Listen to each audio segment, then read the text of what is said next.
بڑے ہی پیار سے یہ میری ماں نے مجھ سے کہا، بنا دوپٹے کی مجھ کو بہو پسند نہیں۔ سنیں گے دوستو عمران پرتاپ اری کی درد بھری نظم۔ سے پہلے بتا دیں دوستو، سنبھل سرکار نے 80 سے ادھک مسلم پریواروں کو اویدھ نرمان کا حوالہ دیتے ہوئے بے دخل کیا۔ پیڑت پریوار سڑکوں پر رہنے کو مجبور۔ چلیے پہلے سنتے ہیں عمران پرتاپ اری کی نظم۔ تو آپ سے گزارش ہے ویڈیو کو لائک کیجیے اور چینل کو ضرور سبسکرائب کیجیے۔ سبھی کے سامنے ایک دن ضرور آتا ہے، یہ حسن فانی ہے کیوں کر غرور آتا ہے، یہ حسن فانی ہے کیوں کر غرور آتا ہے۔ کسی بھی کریم یا پاؤڈر سے کچھ نہیں ہوتا۔ اگلے مصرعے میں مجھے داد چاہیے آپ کی۔ کسی بھی کریم یا پاؤڈر سے کچھ نہیں ہوتا، نماز پڑھنے سے چہرے پہ نور آتا ہے، نماز پڑھنے سے چہرے پہ نور آتا ہے۔ وہ پچھلے دنوں سنیل بھائی ایک حادثہ ہوا تھا، ہمارے دیش کا ایک بڑا خوبصورت سا چہرہ جو پڑوسی ملک میں چلا گیا، پڑوسی ملک کے ایک ویکتی سے اس نے شادی کر لی۔ میں نام نہیں لوں گا، نہیں آپ جان جائیں گے کہ میں ثانیہ مرزا کی بات کر رہا ہوں۔ مجھے بڑی تکلیف ہوئی، نوجوانوں کو ہوئی تھی، کیونکہ انہیں لگا کہ جب ہم لوگ ہیں اس دیش میں تو پڑوس میں جانے کی ضرورت کیا ہے، اتنے تمام زندہ دل لوگ بیٹھے ہیں۔ میں نے بڑے سلیقے کے انہیں 4 مصرے بطور سجھاؤ بطور صلاح دیے، جو پورا پروپیگنڈا ہوا، بڑا لمبا چوڑا ایک طرح سے تام جھام ہوا اس شادی پر۔ میں نے 4 مصرے کہے، آنند جی سنیے گا، میں نے بڑے سلیقے سے سجھاؤ دیا۔ حیدرآباد میں ان کے ماتا پتا بیٹھے تھے، تب یہ سجھاؤ دے کے آیا، انہوں نے کہا کاش عمران صاحب آپ پہلے ملے ہوتے۔ میں پڑھتا ہوں، سنیں گا کہ کچھ ایسا پیار تم ہندوستان سے کرتی، ثانیہ سے کہہ رہا ہوں، ایک اصلی آپ کو لگے گا کہ ہاں اس میں بھی راشٹر بھکتی کی 4 پنکتیاں ہیں۔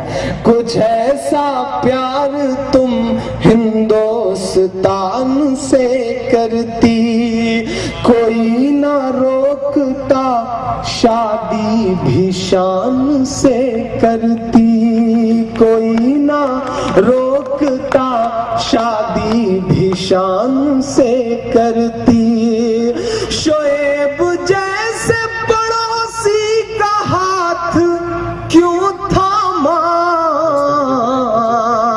آپ کے جذبات میرے جذبات سے ٹکرائیں تو آپ کی دعائیں ملنی چاہیے۔ شعیب جیسے پڑوسی کا ہاتھ کیوں تھاما، جو شادی کرنی تھی یوسف پٹھان سے کرتی، جو شادی کرنی تھی یوسف پٹھان سے کرتی۔ سنیل بھائی ایک جگہ میں نے یہ شعر پڑھا، ہاں میں پڑھتا ہوں، ایک جگہ میں نے یہ شعر پڑھا تو سنچالک مہودے نے کہا عمران بھائی یہاں تو یہ لائن بھی لگ سکتی تھی، جو شادی کرنی تھی ہمارے عمران سے کرتی۔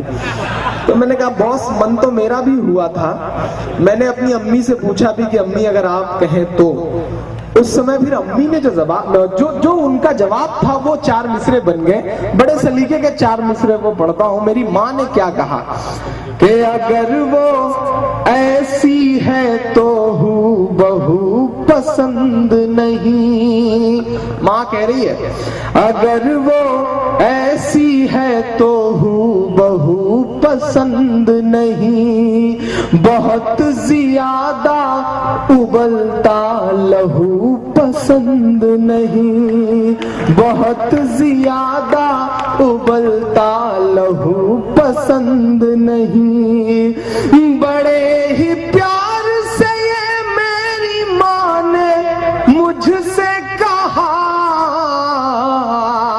ایک بھارتی ماں شاید یہی کہہ سکتی ہے، بڑے ہی پیار سے یہ میری ماں نے مجھ سے کہا،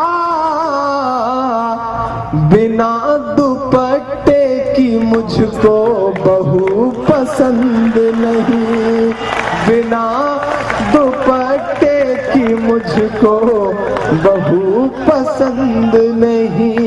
ये तो फैज भाई मैं सोच रहा था कि मतलब देखूं थोड़ा बहुत जोश बचा है, कुछ इनसे निकल सकता है, दाद वाद निकल सकती है कि नहीं। आज संचालक बना के बिठा दिया आपने। पिछले दिनों फैज भाई जैसे नाज़रीन, इमरान प्रतापगढ़ी की नज़्म सुनने के बाद आप अपनी राय में क्या कहना चाहते हैं वो नीचे कमेंट बॉक्स में जरूर बताएं। कुरान शरीफ पढ़ने का बयान। मसला कुरान शरीफ को सही से पढ़ना वाजिब है। हर हर्फ को ठीक ठीक पढ़े। हमजा और आइन में जो फर्क है, इसी तरह बड़ी हा और हा, जाल, ज़ाद, ज़ा और सीन, स्वाद, सा को ठीक अपने मखरज से निकाल कर पढ़े। एक हर्फ की जगह दूसरा हर्फ न पढ़े। मसला अगर किसी से कोई हर्फ नहीं निकलता, जैसे हा की जगह हा पढ़ता है, या आइन की आइन नहीं निकलता, या सा, सीन, स्वाद सबको सीन ही पढ़ता है, तो सही पढ़ने की मशक करना लाजिम है। अगर पढ़ने की मशक और मेहनत ना करेगा तो गुनाहगार होगा और उसको कोई नमाज सही नहीं होगी। अलबत्ता मेहनत करे और मेहनत से भी दुरुस्ती ना हो तो लाचारी है। अगर हा, आइन वगैरह सब हरूफ निकलते हैं तो हैं, लेकिन ऐसे बेपरवाही से पढ़ता है कि हा की जगह हा और आइन की जगह हमजा हमेशा पढ़ता जाता है, कुछ ख्याल नहीं करता, तब भी गुनहगार और नमाज सही नहीं होगी। मसला जो सूरत पहली रकात में पढ़ी है वही सूरत दूसरी रकात में फिर पढ़ ली तो भी कुछ हर्ज नहीं, लेकिन ऐसा करना बेहतर नहीं। मसला जिस तरह कलाम मजीद में सूरतें आगे पीछे लिखी हैं, नमाज में इसी तरह पढ़ना चाहिए। जिस तरह अम के पारे में लिखी है, बेतरतीब न पढ़े। मसला जब कोई सूरत शुरू करे तो बेज़रूरत उसको छोड़कर दूसरी सूरत शुरू करना मकरूह है। मसला जिसको नमाज बिल्कुल ना आती हो, नया नया मुसलमान हुआ हो, वह सब जगह सुबहान अल्लाह वगैरह पढ़ता रहे तो फ़र्ज़ अदा हो जाएगा, लेकिन नमाज बराबर सीखता रहे। अगर नमाज सीखने में कोताही करेगा तो गुनाहगार होगा। मसला जमात का बयान। जमात से नमाज पढ़ना वाजिब या सुन्नत मुक्कदा है। जमात कम से कम 2 आदमियों के मिलकर नमाज पढ़ने को कहते हैं। इसी तरह एक शख्स इनमें ताबे और दूसरा मतबू को इमाम और ताबे को मुक्तदी कहते हैं। मसला इमाम के सिवा एक आदमी शरीक नमाज होने से जमात हो जाती है, खाह वो आदमी मर्द हो या औरत, गुलाम हो या आज़ाद, बालिग हो या नाबालिग, समझदार हो या बेसमझ बच्चा। हाँ, जुमा व ईदैन की नमाज में कम से कम इमाम के सिवा 3 आदमियों के बगैर जमात नहीं होती। मसला जमात की फजीलत और ताकीद। जमात की फजीलत और ताकीद में सही अहादीस बकसरत वारिद हुई है। जमात नमाज की तकमील में एक आला दर्जा की शर्त है। नबी करीम सल्लल्लाहु अलैहि वसल्लम ने कभी इसको तर्क नहीं फरमाया, हत्ता कि हालत मर्ज़ में जब आपको खुद चलने की क़ुव्वत न थी और 2 आदमियों के सहारे से मस्जिद में तशरीफ़ ले गए और जमात से नमाज पढ़ी।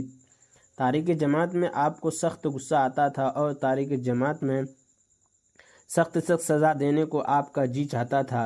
हदीस नबी करीम सल्लल्लाहु अलैहि वसल्लम ने फरमाया, तन्हा नमाज पढ़ने से एक आदमी के साथ नमाज पढ़ना बेहतर है और 2 आदमियों के साथ और भी बेहतर है, और जिस कदर जमात हो अल्लाह ताला को इसी कदर पसंद है। हदीस नबी करीम सल्लल्लाहु अलैहि वसल्लम ने एक रोज़ इशा के वक्त अपने उन असहाब से जो जमात में मशगूल थे फरमाया कि लोग नमाज पढ़ पढ़ कर सो रहे हैं और तुम्हारा वो वक्त जो इंतज़ार में गुज़रा सब नमाज में हदीस नबी करीम सल्लल्लाहु अलैहि वसल्लम से हज़रत बुरैदा अस्लमी रज़ियल्लाहु अन्हु रिवायत करते हैं कि आपने फरमाया, बशारत दो उन लोगों को जो अंधेरी रातों में जमात के लिए मस्जिद जाते हैं, उस पर उस बात की कि क़यामत में उनके लिए पूरी रोशनी होगी। हदीस हज़रत अबू हुरैरा रावी है कि एक रोज़ आपने फरमाया कि बेशक मेरे दिल में यह इरादा हुआ कि किसी को हुक्म दूं कि वह लकड़ियां जमा करे, फिर आज़ान का हुक्म दूं और किसी शख्स से कहूं कि वह इमामत करे, और मैं उन लोगों के घर पर जाऊं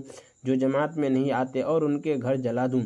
इब्न अब्बास अन्हुम नबी करीम सल्लल्लाहु अलैहि वसल्लम से रावी है कि जो शख्स अजान सुनकर जमात में ना आए और उसे कोई उज़्र भी ना हो तो उसको वह नमाज जो तन्हा पढ़ी वो कबूल ना होगी। सहाबा रज़ियल्लाहु अन्हुम ने पूछा कि वो उज़्र क्या है? रसूलुल्लाह सल्लल्लाहु अलैहि वसल्लम ने फरमाया, खौफ या मर्ज़। अफसोस हमारे ज़माने में तर्क जमात एक आम आदत हो गई है। जाहिलों का क्या ज़िक्र, हम बाज़ पढ़े लिखे लोगों को इस बला में मुब्तला देख रहे हैं। ये लोग हदीस पढ़ते हैं और इनके मानी भी समझते हैं, मगर जमात की सख्त ताकीद इनके पत्थर से ज़्यादा सख्त दिलों में कुछ असर नहीं करते।